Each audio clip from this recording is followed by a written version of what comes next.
रात के 12 बज रहे थे। उसको फ़ोन आया। हेलो, किसी ने फुसफुसाहट भरे लफ्ज़ों में कहा। हाँ बोलो, उसने भी हौले से कहा। सब तैयारी हो गई क्या? सुबह 4 बजे की बस है। मैंने अपने कपड़ों का बैग तो पैक कर लिया है, पैसे और गहने लेने हैं। अपने सब डॉक्यूमेंट्स भी ले लेना, हो सकता है दोनों को नौकरी करनी पड़े। नया घर संसार जो बसाना है। ओके, मैं सब कुछ लेकर तुम्हें कॉल करती हूँ। उसने सबसे पहले माँ की अलमारी खोली और उसमें से गहनों का डिब्बा निकाला। अपने लिए बनवाया गया मंगलसूत्र बैग में डाला। अंगूठी और झुमके पहन लिए। चूड़ियों का डिब्बा उठाकर बैग में डाल ही रही थी कि माँ की तस्वीर नीचे गिर पड़ी।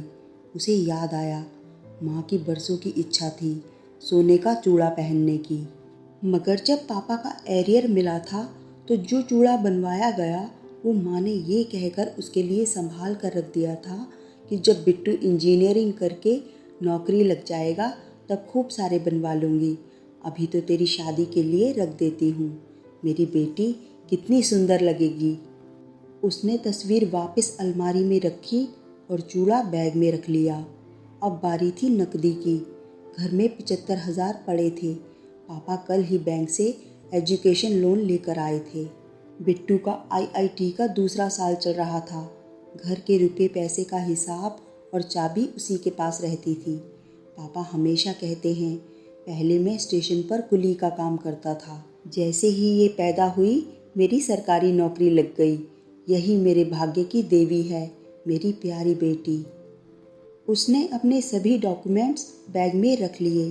अब उसे चेक करना था कि घर में कोई जागा तो नहीं है, सब सो तो रहे हैं ना।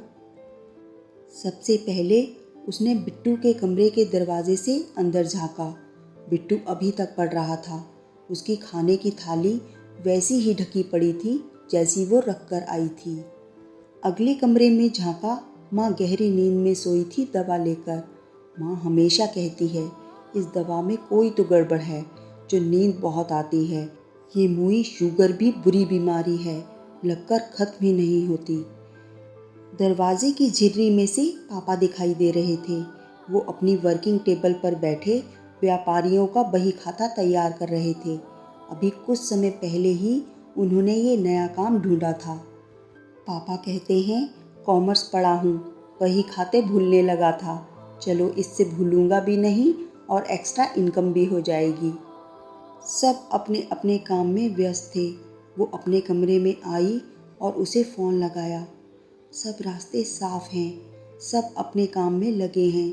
मैं चुपचाप घर से बाहर निकलूँगी, उससे पहले फ़ोन करके तुम्हें बता दूँगी। अच्छा, तुमने गहने और पैसे ले लिए हैं ना? हाँ ले लिए। तुम बार बार गहनों और पैसों का क्यों पूछ रहे हो? मैंने कहा ना ले लिए। अरे बाबू, वो इसलिए कि नया घर संसार बसाना है। नई जगह जाते ही काम थोड़े ही मिल जाएगा, तो हमें घर के रूटीन कामों के लिए पैसा तो चाहिए ही। मेरा मोबाइल भी पुराना है, मुझे नया मोबाइल भी लेना है और फिर मैं कोई न कोई नौकरी पकड़ लूँगा जिससे हम आराम से ज़िंदगी गुजारेंगे। सुनो, एक बात पूछूं?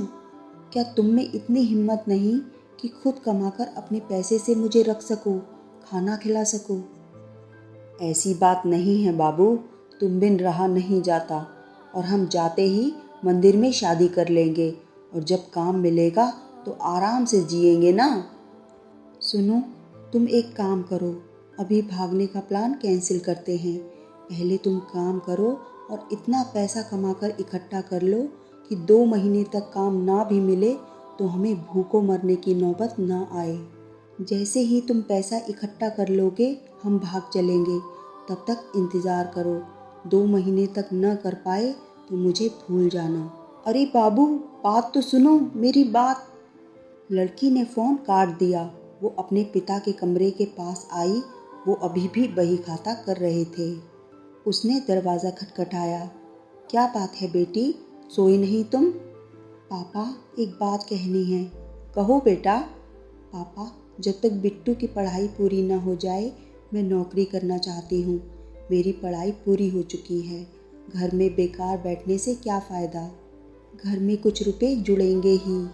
उसकी बात सुनकर पापा ने बेटी के सिर पर स्नेह से हाथ फिरा दिया। पापा और बेटी दोनों की आंखें नम थीं।